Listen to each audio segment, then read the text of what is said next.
તો ફાઇનલી આપણે સવારમાં ઉઠીને આવી ગયા છે તબેલો ધોવા માટે, કારણ કે આપણે ઘરે આજ કોઈ હતું નહીં એટલે તબેલો ધોવાનો નંબર આપણો આવ્યો છે. બરાબર.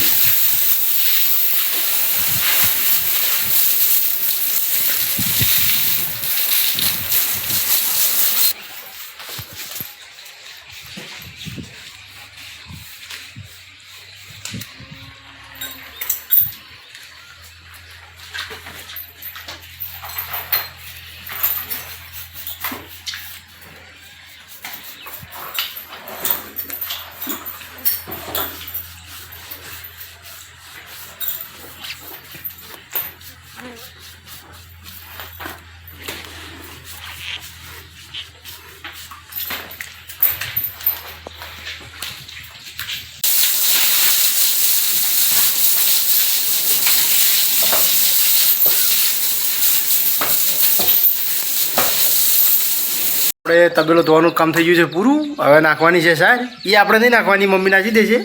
બરાબર. તો મળીએ હવે નેક્સ્ટ બ્લોગમાં.